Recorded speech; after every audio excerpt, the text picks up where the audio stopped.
What's going on, guys? Archer here, and today we're going to be counting down 10 of the best anime that you need to watch. Subscribe to Continuum if you haven't already, and drop a comment sharing your best anime recommendations, because this is just my go-to list, and many animes have been missed out.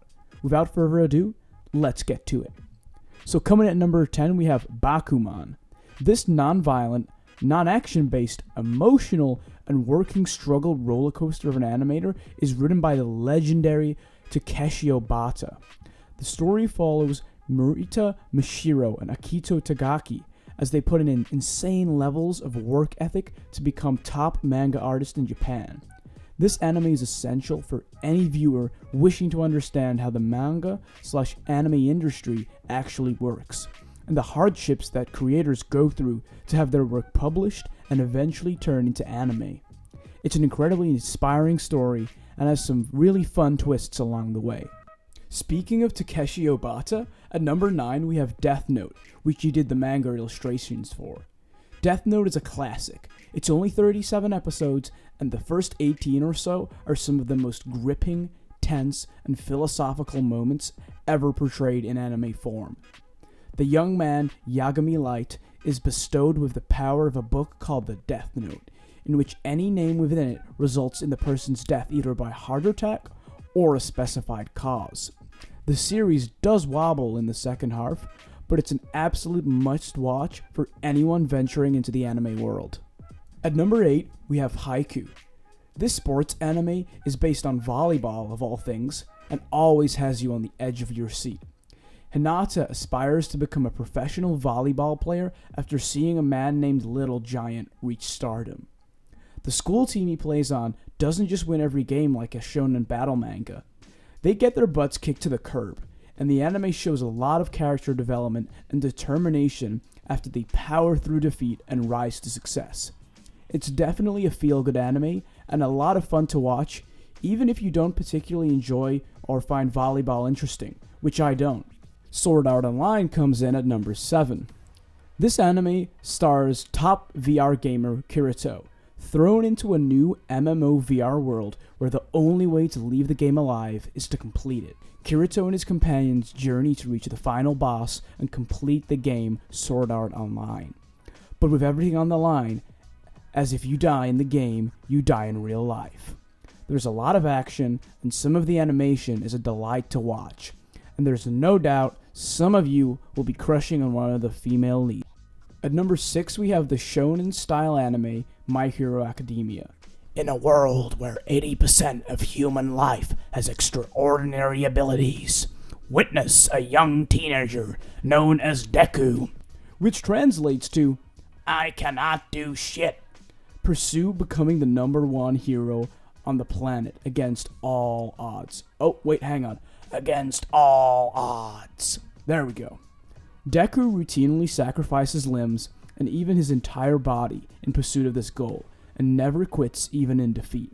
There's a whole host of interesting side characters in Bocconi Hero, and more entertaining fight scenes than I can count. If you like superpowers, this is the anime for you. At number 5, it's the highest rated anime of all time. You knew it was going to be on the list, but you weren't sure where. Full Metal Alchemist Brotherhood. When a show opens, showing 2 young boys attempting to resurrect their dead mother and suffering greatly for it, you just have to keep watching to know how the story unfolds.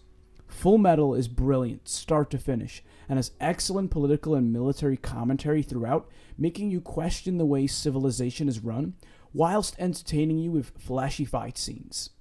Currently in season and coming at number 4, we have Attack on Titan.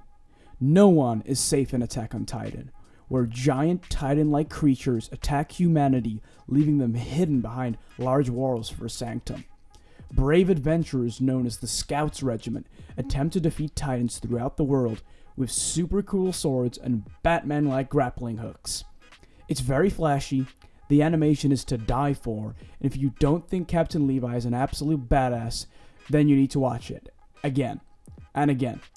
The show switches up pace in the 3rd season and addresses real-world 20th century issues, whilst keeping the viewer intrigued and excited for what's to come.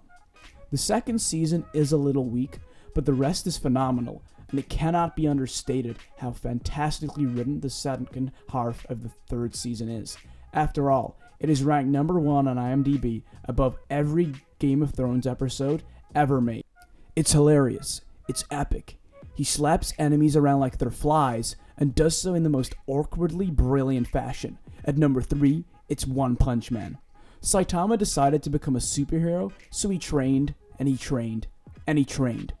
And then he got so powerful, he could defeat anyone, and yes, you guessed it, one punch. Now that sounds boring, but I assure you, One Punch Man is a riot from start to finish. It's one of the only animes that I can confidently say is accessible to the non-anime fan. Start watching now. At number 2, we have my personal favorite anime of all time, Hunter x Hunter. This 148 episode long story follows 12-year-old Gon Freaks who strives to become a great hunter and meet his father for the first time. Hunters aren't just people who catch meat. They hunt people, animals, artifacts, and anything and everything in between, and do so by developing powers through a source of life energy called Nen, which can manifest in unimaginable ways. Gon is accompanied by some ruthless yet compassionate and vicious skilled hunters, and I cannot summarize in an hour how complex the undertones of nihilism, meaning, and religion are in this show. Go and watch Alexander's videos on Hunter x Hunter for a better appreciation. Links in the description. And let him know in the comments that Continuum sent you there. So we're at the number 1 spot. I doubt anybody can guess what it's going to be. At number 1, we have Erased. I'm not really an emotional person. TV doesn't upset me, and I never really cry at anything, regardless of how awful it may be. But Erased hit me right at my core. It's an unbelievably powerful and upsetting story following a manga artist called Satoru, as he travels back to the past to become his 11-year-old self, and he attempts to stop a series of horrifying tragedies. This may be the greatest anime ever written, and full disclosure, it is hard to watch, but watch it you must. So there you have it, 10 of the best anime that you need to watch. Now there are many, many, many more, and we will make more videos in the future addressing this. Let us know in the comments what you thought of our list. I've been Archer, subscribe to Continuum, and I'll see you all back again tomorrow.